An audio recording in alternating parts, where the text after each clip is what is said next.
Because when we're flooded, we actually don't know that we're flooded. We think that we are justifiably annoyed and justifiably angry, and we are filled with thoughts about how the other person is a jerk or is being unfair or is thoughtless or selfish or whatever else. We don't know that we're flooded, which is why we can stay in the flooded state for a long period of time. So the number one thing is getting good at recognizing when you're flooded. Welcome to Heal Your Relationships. This podcast is all about healing your marriage and your other close relationships without waiting for the people around you to change. I'm your host, Dr. Kavita Sun. Let's dive in.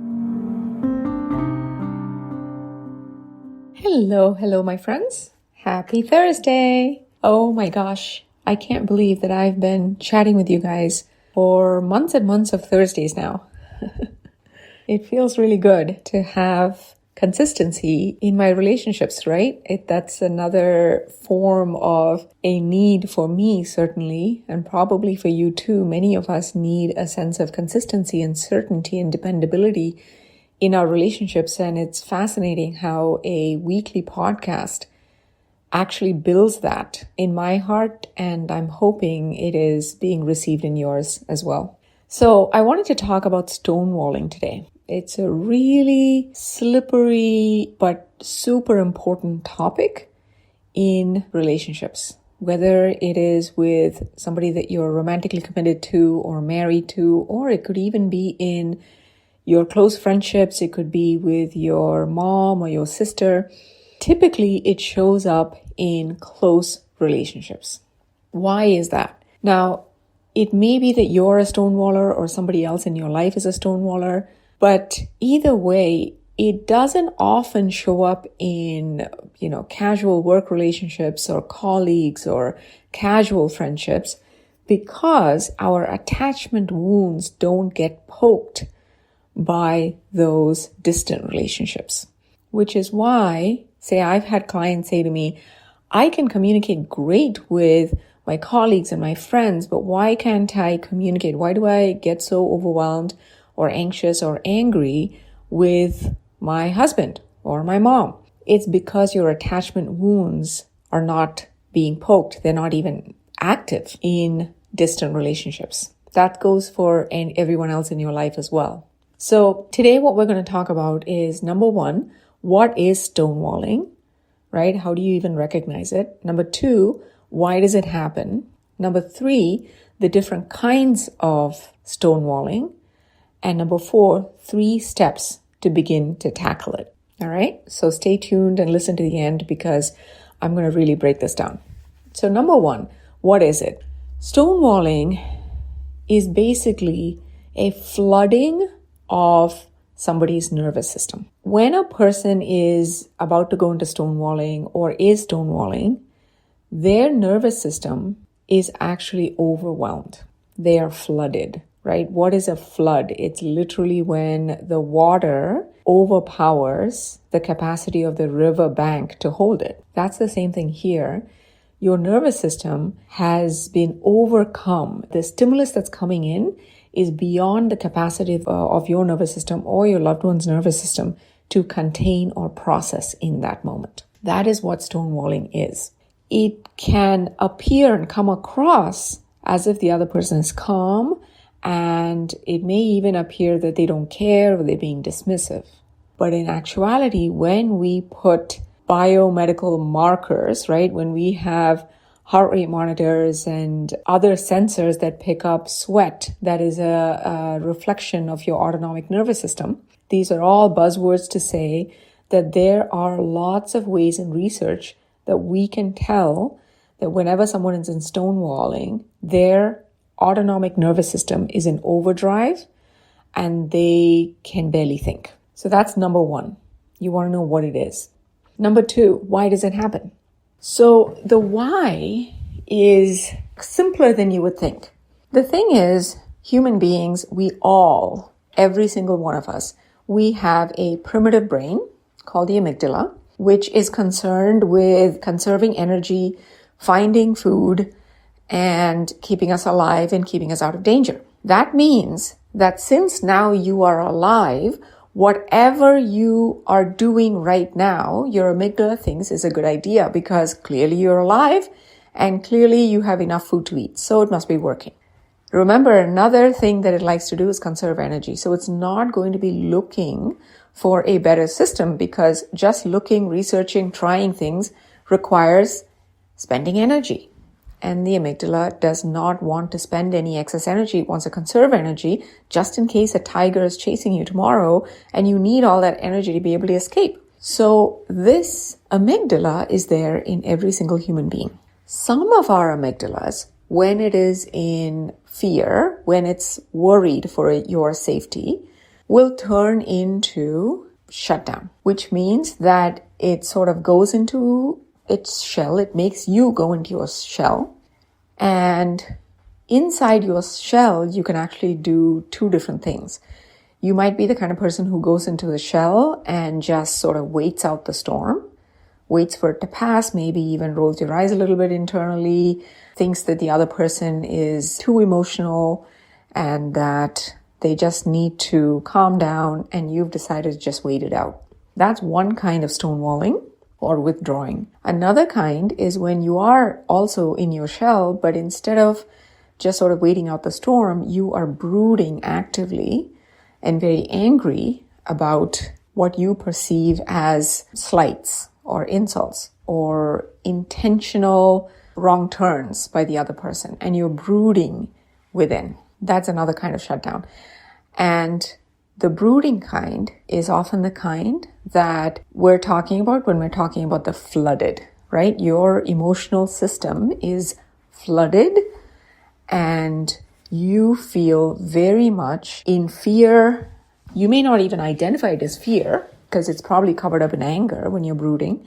But underneath, it's the fear that you are not loved, that your needs don't matter, that the other person is intentionally harming you or at least neglecting you. That's a brooding kind, right? So it happens because everybody has an amygdala and each person's amygdala reacts differently.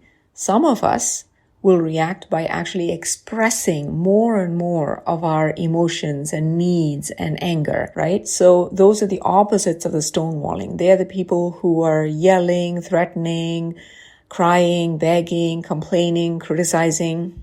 But some of our amygdalas, instead of expressing a lot in that way, it goes the other way and it leads to shutdown. What I want to emphasize here is both types is just the amygdala reacting to flooding. They're both flooding. If one person is flooded and their amygdala has them yelling and threatening or crying and begging and complaining, and then another person is also flooded, but their amygdala has them shutting down, withdrawing and brooding and stonewalling, they are just mirror images of one another. Both nervous systems in that scenario, they are both flooded, but one is reacting differently than the other. Now, the fact that we all get flooded sometimes is not a problem, okay? Even people in successful, happy, long-term relationships will have periods where they or their partner were flooded. That is inevitable part of being human. The problem is when we don't recognize that we're flooded, and because we don't recognize it, we don't notice our part in keeping that flooding dance going with our partners. And because we don't recognize our part, we just keep repeating it and defending it. That's where the problem occurs, okay? The fact that you get flooded or your partner gets flooded, and the fact that you may both express your flooding differently is not a problem. The problem only comes when you don't recognize that you're flooded and you keep repeating and defending your part in that cycle. That, my friends, is definitely a relationship quicksand. If you're reacting to flooding by yelling or threatening or blaming a lot, it can veer into emotional abusiveness. And if you are the kind of person who tends to shut down, withdraw, stonewall, and refuse to engage in conversation and give us silent treatment, that can veer into being emotionally manipulative. So you can imagine that both kinds, when left unchecked with no self-awareness and no self-ownership, it can really hurt the relationship. So we've looked at what it is. We've looked at why it happens.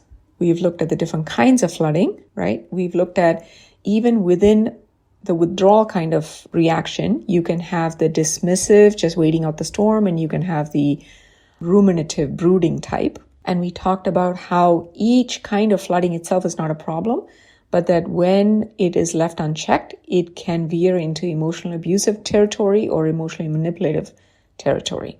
Now let's think about the 3 steps to begin to tackle this.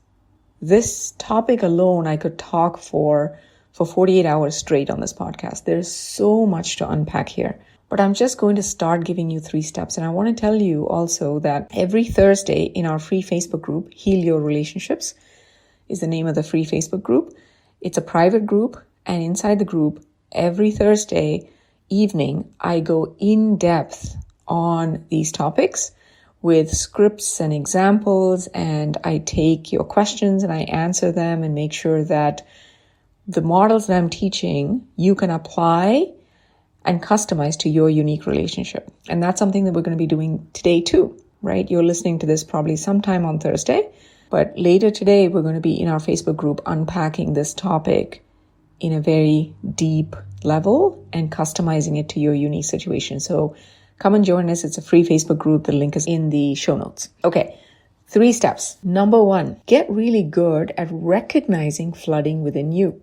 Because when we're flooded, we actually don't know that we're flooded. We think that we are justifiably annoyed and justifiably angry, and we are filled with thoughts about how the other person is a jerk or is being unfair or is thoughtless or selfish or whatever else. We don't know that we're flooded, which is why we can stay in the flooded state for a long period of time. So the number 1 thing is getting good at recognizing when you're flooded. So ask yourself, when you're in that state, what sensations, body sensations, right? Maybe your throat constricts, maybe you feel nauseous, maybe you feel anger rising in your chest, maybe it's hard to swallow, you feel like crying, right?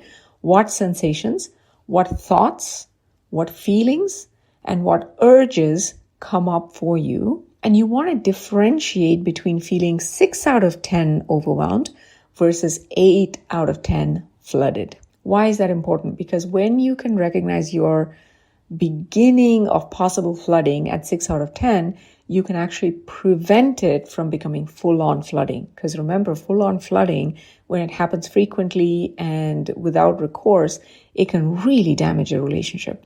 So, number 1, get good at recognizing flooding within you and get good at knowing what sensations, thoughts, and feelings and urges come up within me when I'm 6 out of 10 annoyed, frustrated, overwhelmed versus 8 out of 10 flooded. Number 2, when you're at a 6 out of 10, you want to learn ways to stay in the conversation while also self-soothing yourself in that moment.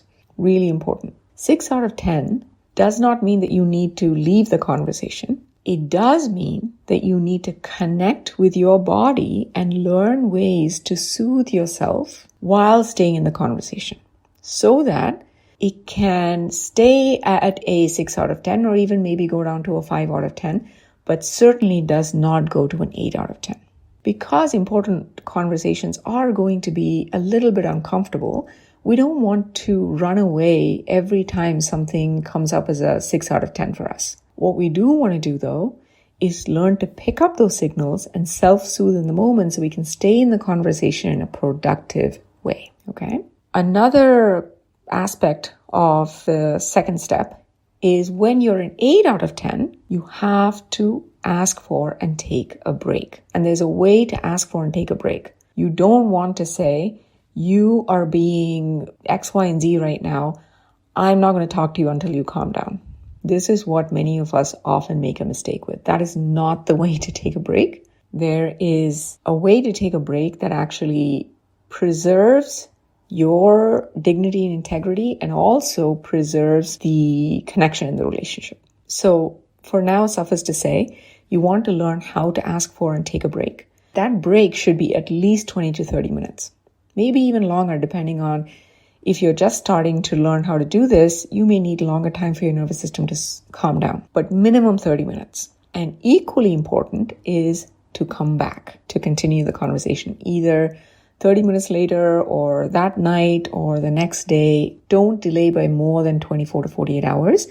You want to come back and continue the conversation, because if you don't, then stonewalling is now becoming a chronic way to deal with the relationship, which means you are actively damaging the relationship. So taking a break is not the same as withdrawing and refusing to talk about something. Okay. Finally, number 3, during your time when you're taking a break, once you've soothed yourself, you want to get really clear on what am I feeling and what am I needing. And you want to have that be an actual need rather than a double negative. What I mean by that is, oftentimes we'll say something like, I feel like you don't care and what I need is for you to stop yelling. A better way to state this is, I feel alone when you raise your voice. I need to be able to discuss this calmly. See what I mean? So get clear on actually what your feelings are. When someone says, I feel like, that means they're not describing a feeling anymore. They're describing the other person and their judgments about the other person. I feel like you don't care is not actually a feeling. It's a description of the other person. Ask yourself, okay, what am I feeling? And you can actually look at feeling wheels online. You can just Google feeling wheel and pick out your feelings on that feeling wheel. So get clear on what am I feeling? What am I needing? And then get curious on what is the other person possibly feeling? What are they needing? That's the only way when you come back to the conversation, you can have a better conversation than the first one. I also see a lot of couples making this mistake where they'll take a break and come back. But when they come back to talk about it, they'll just end up in the same argument again because nothing has changed. There's no insight or a different approach when they come back. They just jump right back into defending their position and trying to convince the other person why they were wrong and you were right. And the other person does the same thing. And before you know it, you're again in the argument. And after a few times of this, people just give up, right? You just stop talking about important things, which means there's more loneliness, less emotional intimacy, and oftentimes leads to the second wave of divorce in the United States, which is usually around the time that kids, if you have kids, are in high school or about to go to college. That's the second wave of divorce. That happens after people have tried many times to resolve something, but every time they try, they do it with the same ineffective tools. They end up with the same arguments and results, and then they give up and live somewhat like roommates until the kids are older and then they separate. So you want to make sure that number 1, you get good at recognizing flooding within you, right? Flooding means what sensations, thoughts, feelings, and urges come up at 6 out of 10 and at 8 out of 10. When you're at 6 out of 10, you want to learn to stay in the conversation and self-soothe right then and there so you can continue without escalating. And when you're 8 out of 10, you want to learn to take a break and come back to it. So you don't convert a break into a prolonged, I don't want to talk about this sort of approach. And number 3, during your break, after self-soothing, get to know what are my feelings and what are my needs, what might be the other person's feelings, what might be their needs. Only then the second conversation will actually be different and productive. So again, we're going to go very in-depth into this with examples, and I'm going to be answering your questions in our Facebook group, Heal Your Relationships. The link to join the group is in the show notes. Come join us there and we can continue the conversation. I hope this was helpful. Start asking yourself, where do I fall in the spectrum and how am I experiencing myself when I'm 6 out of 10 versus 8 out of 10? All right, my friends. I love you. Big hugs and take care. And I hope to see you in the Facebook group as well. Bye-bye. Hey, if you enjoyed this podcast and you'd like access to our marriage repair toolkit, you can go to www.healyourrelationships, all one word, healyourrelationships.com, and look for free training. I'll see you there.